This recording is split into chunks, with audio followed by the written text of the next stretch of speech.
a gente evoluiu, a gente aprendeu a viver em sociedade e viu que isso era benéfico, né? Por isso que a gente está até hoje aí vivendo em sociedade. Quando a gente, por exemplo, pensa nos ancestrais, eles saíam para caçar. Qual foi o principal problema no começo da vida em sociedade? Comunicação. A gente estava até falando do Elon Musk que vai mandar 100 pessoas aí diferentes, né? Então, comunicação. Como que você ia pegar os nossos ancestrais, um virar para o outro e falar assim, imagina que eles estão caçando, e aí, por exemplo, a presa está fugindo e um outro predador maior, um tigre dente de sabre, que aqui na América Latina até 35 mil anos atrás eu sei que tinha, né? Tá vindo aqui, não dava para o nosso ancestral virar e falar, ô galera, fudeu, ó, o negócio ali, pega a direita aí. Entendi. Não rolava. Então, o comportamento mais rápido, intuitivo, era de fato um comportamento não verbal, né? É por isso que, você, por exemplo, você pega cientistas que são referências mundiais na área do estudo das emoções, né? Antônio Damasio. Tem aqui no Brasil um grande divulgador científico, o Dr. Pedro Calabres, canal Neurovox e tal. Ele sempre referencia o Damasio, fala da neurobiologia das emoções. Eles vão falar, as microexpressões faciais, elas provavelmente não perderam e não perderão a sua função como herança do nosso passado, né, do nosso processo evolutivo, pelo simples fato de que elas são muito práticas. Né? Eu não preciso te falar, meu, corre pra lá que tá dando merda aqui, já tomamos tiro. Se é numa situação que a gente tá num shopping, alguma coisa, meu, corre pra lá. Não, se ouvir um barulho, o primeiro cara que tá aqui vai virar assim pra você. Você já, meu, deu merda. É, lógico. Corro, entendeu? Então, o comportamento não verbal ele é totalmente associado a processos adaptativos. Então, como eu te falei, para falar de microexpressão facial, meu, é falar do Darwin, e aí não tem como afirmar que não há herança genética e que não tem uma relação orgânica, né? Claro que existe uma influência social, cultural muito grande, eu vou falar daqui a pouco, mas eu entrei nessa barriga para falar da pesquisa dos psiquiatras, do Haggard e Isaacs, na década de 60, que eles começam a fagulha que o pessoal fala do Paul Ekman, que o Paul Ekman vai pegar depois e vai desenvolver o FACS, e por aí vai, que até chega em mim hoje. Você tá falando do FACS, né? Isso. Fiz o curso do Alberto, minha memória não foge muito. Então, na década de 66, o Haggard e Isaacs, dois psicólogos, né, o artigo deles, se eu não me engano, é Micromomentary Facial Expressions, o nome do artigo. Em 66, na verdade, eles percebem um evento muito curioso. Eles atendem os pacientes da ala psiquiátrica, né? E os pacientes falam que estão bem. Ah, tá tudo bem e tal. Recebe alta, se mata. No mesmo fim de semana. O cara recebe alta, comete suicídio. Ah, pô, meu, o que tá acontecendo? Na entrevista, o cara fala que tá tudo bem. A gente tá tratando o cara aí meses. O que acontece? Vamos botar uma tape aqui, vamos gravar esses caras, a expressão deles. Assim, out of nowhere. Os caras pegaram, tipo, meu, tivemos essa ideia, vamos fazer, vamos.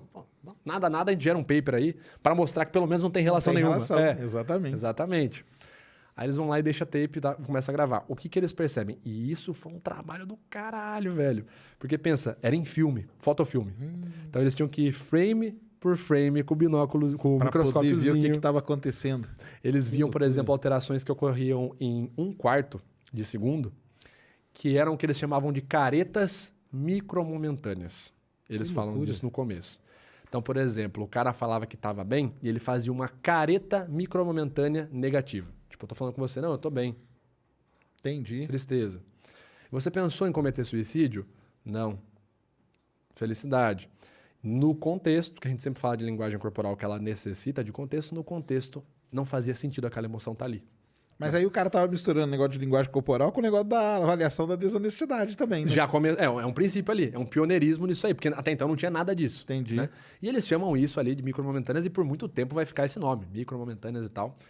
Porque só era detectado num framezinho ali. Não, e não tinha uma pesquisa, porque o Darwin vai lá, isso aí no finalzinho do século XIX, o Darwin cria ele cria um projeto ali, né, com colaboradores, que ele faz o seguinte, ele começa a perceber nas andanças que ele vai, em vários locais que ele vai, tanto onde ele mora, em outras terras, que, por exemplo, o comportamento de gatos, macacos e cachorros facialmente é muito parecido com o ser humano.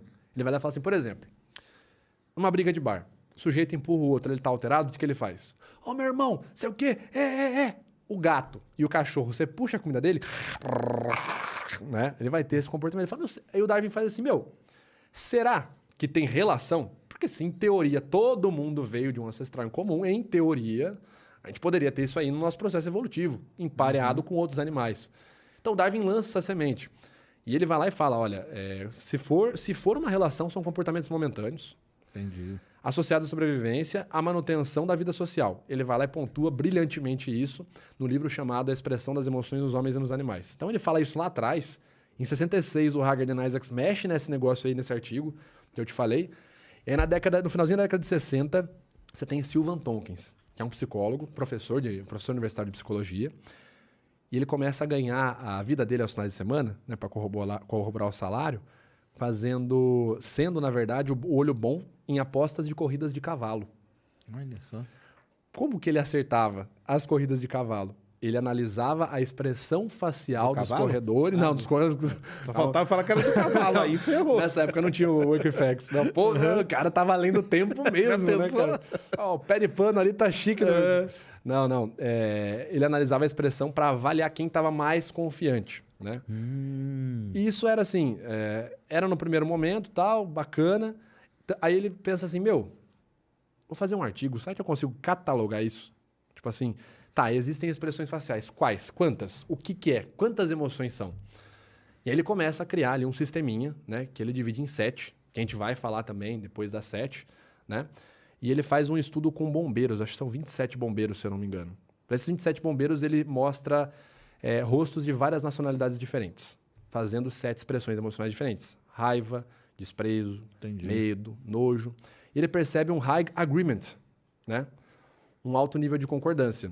Quando ele percebe isso, ele fala assim, acho que deu bom, acho que tá aqui, né? E aí disso vai para a galera que chega o Ekman, faz pesquisas em Papua Nova Guiné, observa a correlação com outras pessoas, né? Vê que o comportamento facial... O Ekman ele tenta dar continuidade nos estudos do Tompkins no seguinte sentido. Ele começa as pesquisas dele para refutar o Tompkins. Ele fala assim, beleza, esse cara pegou aí 27 bombeiros norte-americanos, pegou 7 sets, né? 7 datasets de fotografias de emoções diferentes. Mas, cara, ele pegou só norte-americano, que com certeza... E as pessoas que não são norte-americanas, ele pegou pessoas que sofreram um processo de ocidentalização. Os caras viram filme, viram foto, viram propaganda. Tá enviesada a pesquisa, né? Tá enviesadaça. O Ekman começa assim, ele fala, mano, essa pesquisa tá totalmente equivocada. O Ekman ainda é influenciado pela Margaret Mead, que era professora dele de psicologia. O Ekman ele era psicólogo militar, né? Então ele fala assim, sabe o que eu vou fazer? Eu vou fazer uma pesquisa para mostrar que esse cara tá errado e que as expressões faciais não são herança genética porra nenhuma, são influência cultural. E aí ele faz a mesma pesquisa nos Estados Unidos e com pessoas de outros países, outros colaboradores. E ele observa o mesmo resultado. Mesma coisa que o Darwin tinha visto lá. Os colaboradores de outros países, né, amigos dele, mandava foto, né? Mandava a rasura. Ó, aqui o pessoal, quando fica bravo, tem essa expressão aqui. Aqui os gatos, quando a gente tira a comida, tem essa expressão aqui. Os cachorros têm essa expressão aqui. Então ele tenta fazer a mesma coisa que o Darwin fez. Ele pega colaboradores de outros países, realiza a mesma pesquisa e obtém os mesmos resultados. Olha só. E aí vem a grande crítica. Todos os países que você pegou sofreram ocidentalização. Essas críticas dos antropologistas da época. Entendi. Então estava enviesado também. Aí o Ekman faz o quê? Ele fala, bom, vamos para eles chamam de tribo primitiva, né? Que seria uma civilização não letrada. Certo. Pegar alguém que não teve contato com nada e vamos ver como que é, né? Nunca teve contato com o homem caucasiano. Eles foram lá para Papua Nova Guiné. Ficaram lá com a tribo dos Fore. Tapeando os caras. Então, gravaram a relação dos caras total. Eles começaram a perceber comportamentos assim. Quando uma tribo ia enfrentar outra, no momento que ia se enfrentar, eles tinham esse comportamento facial que a gente chama de raiva. Certo. Quando um membro da tribo falecia, alguém da tribo, né, a mãe, fazia essa expressão aqui. Entendi. A gente chama de tristeza. Então, para começo de conversa, eles catalogaram as expressões em situações que a gente fala de gatilhos universais e elas corroboravam aquilo que já era pregresso nas ideias do Darwin, né? Para matar a pau, ele vai lá e faz assim. Então, vamos fazer o seguinte, vamos pegar retrato deles mesmos e mostrar para eles. A gente conta uma história e pede para eles associarem a expressão. Legal. Entendeu? Aí foi o método deles de prancheta.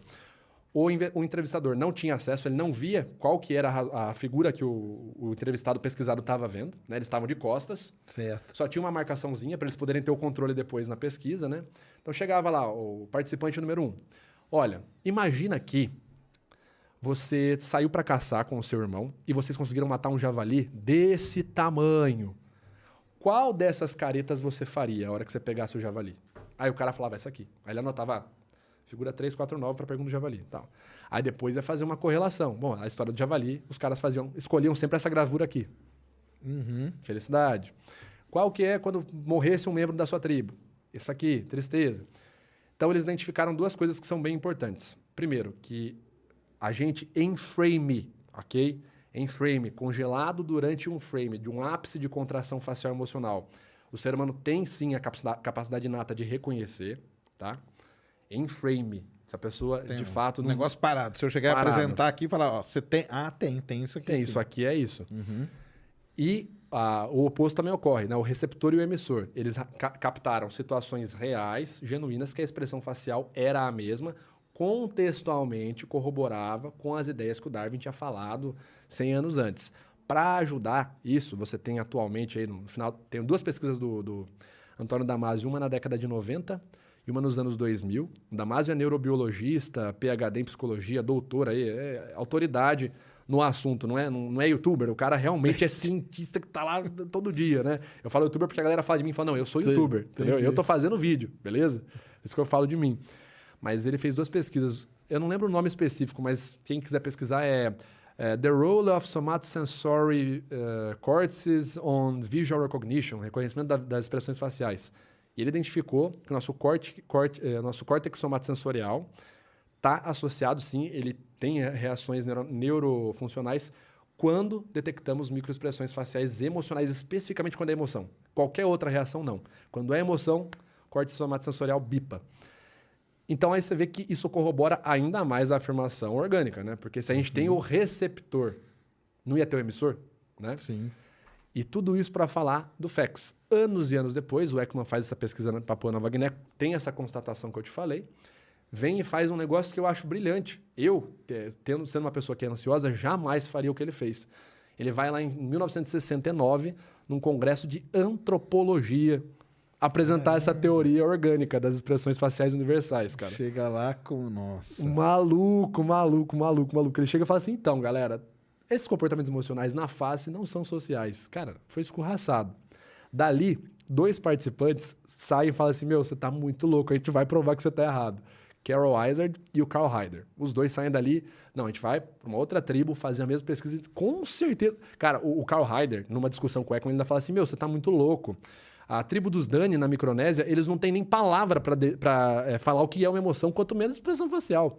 Entendi. Eles passam 3 anos estudando, tribos paralelas, o Carl Izard fazendo a pesquisa dele e o Carl Hyder fazendo a pesquisa dele. Obtém os mesmos resultados do Ekman. Caramba. Aí volta e fala, então, esse cara tá falando besteira. O Carl Hyder, ele ainda faz uma constatação a mais que é bem interessante. Ele fala, olha, high agreement, alta acurácia em comportamentos similares, né? Cross-cultural, né? Evidências cross-culturais da emoção de medo, desprezo, raiva, felicidade. Essas 4. Que aí é a teoria do divertidamente do filme. Por isso que o filme só se limita em 4, entendeu? Ah, entendi. Porque, tipo assim, 4 a gente tem certeza, sabe? Tipo, a ideia do filme meio que foi essa. Olha, entre discussões de psicólogos, pelo menos 4 é certeza. Beleza, certeza que é totalmente orgânico, né? E para assim, ajudar, uma pesquisa mais recente nos anos 2000 é a pesquisa do David Matsumoto. Tem 2 pesquisas bacanas. Tem o Jacqui, que eu vou falar daqui a pouco, que o Jacqui, ele mostra a diferença entre as expressões faciais orientais e ocidentais. É bem bacana. Tem, né? Tem. Principalmente na intensidade e na motivação emocional. Mas antes de fazer essa pesquisa, o David Matsumoto não estava convencido de que as expressões faciais eram, mesmo com a pesquisa do Ekman, ele falou, não é. Sabe o que eu vou fazer? Vou pesquisar em cego congênito. Cego de nascença. Entendi. Aí o que ele fez? Ele pegou... Porque aí o cara não teve contato mesmo. Ele não aprendeu mesmo visualmente, socialmente, ele não aprendeu, né, cara? Aí o que ele fez? A participação dele foi 4.000 tralalá vídeos de atletas durante as Olimpíadas. Atletas cegos congênitos e atletas não cegos. Em momentos contextualmente emotivos. Acabou de ganhar, por exemplo, a luta. Acabou de perder a luta. Não conseguiu passar no exame classificatório. Então, momentos contextualmente emocionais. E ele constatou high agreement, acima de 80% de similaridade facial entre os cegos de nascença e os não cegos. Então, o cego, quando ganhou, por exemplo, né, ao 12 mais 6. O cara que não era cego, mesma coisa. Mesma expressão. Perdeu, tristeza. O outro, a mesma coisa. Essa pesquisa foi muito importante para, de fato, mostrar, né, as evidências que a gente tem bem sólidas das microexpressões faciais emocionais. Porque eu falei, microexpressão facial emocional, evento momentâneo, cientificamente é bem sólido. E a minha opinião pessoal é um grande equívoco falar que não existe evidência para isso. Né? Falar que não existe evidência de que as microexpressões faciais são uma resposta emocional orgânica. Tem muita gente que fala que não tem. Como que é? Tem a minoria. Existe? Na verdade, é a minoria. Certo. Né? É uma pesquisa chamada... É a minoria mesmo, cara. A minoria mesmo. Quem quiser... tipo o aquecimento global, então. Exato. Tipo, 97% concordam. Isso. Tem E aí aparece um 3%, cientista que falou que não. E esse cara tá falando alguma coisa que ele sabe de alguma coisa. Ele sabe um segredo aí que não tem. Quer ver? Tem um artigo chamado What Scientists Who Study Emotion Agree About. Esse é um artigo que ele tenta ser bem isento. Ele fala, mano, você acha que aí... Vamos fazer o seguinte, vamos pegar o que todo mundo acha, né? E é legal o critério. Como que foi? Escolheram a esmo? Não. Eles pegaram 250 cientistas, primeiro critério. Você tinha que ter publicado 5 ou mais publicações científicas na área da ciência das emoções, da psicologia, nos últimos 8 anos, em jornais peer-reviewed, né? Revisado por pares. Não é qualquer... o metaforando fez... Não. Você é cientista... Não é videozinho no YouTube, né? Não é. Eu tô me zoando, eu mesmo tô me zoando. Não, são cientistas... submeteram os seus papers para pesquisas revisadas por pares e tiveram os papers publicados, tá? Então, esses 250 participaram de um formulário, né, de um questionário sobre o que eles concordam ou não no atual estudo, essa pesquisa de 2012, no atual estudo das emoções humanas. 88% dos cientistas concorda que existem evidências sólidas na universalidade das emoções que podem ser observáveis diretamente. Certo. E 80% concordam que essas evidências estão na voz e na face. Então, quando eu falo assim, 88% de 250, quer dizer que sobrou uma galera. Sim, mas não é porque desses, de 250, 88% sobra o quê? 20? Menos de 20, né? Não é porque um desses 20 foi lá e gravou um vídeo falando, olha, expressão facial, que esse cara tá falando a verdade e que muito menos ele tá em consonância com o que a classe dele, com o que a maioria da classe dele apresenta, tá? Tipo, literalmente é a opinião desse cara, dessa pessoa. Não tome ela como a opinião da classe, né? Mas, cara, é isso. Tem uma galera que às vezes fala, não, é social, não existe evidência. Cara, como não existe evidência? Como não existe? Foi muito estudado, né? Eu tô citando papers aqui, a pessoa não precisa acreditar no metaforando, só ver as fontes, cara. Tipo, eu fiz um vídeo de 3 horas de duração no Metadata Podcast que chama Microexpressões Faciais são pseudociência? Porque, de fato, eu nunca vi ninguém falando que não são. Porque, assim, é tão batido, é tão, tipo, ok, é um comportamento... Mas por que não é?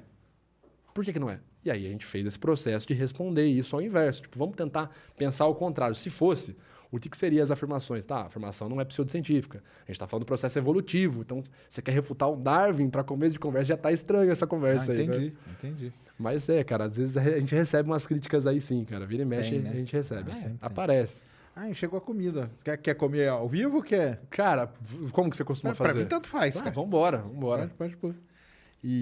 Não, então, porque aí esse é o microexpressões faciais, né? Que é uma das três áreas. Essa aí, então, ela é bem consolidada. Sólida, bem consolidada. Para pessoal... falar, é um comportamento momentâneo e não quer dizer nada.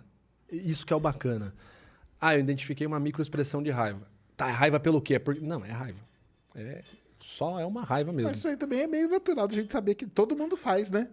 Todo mundo passa por isso, né? É meio óbvio, não precisa de muita coisa, né? É meio óbvio mesmo, né?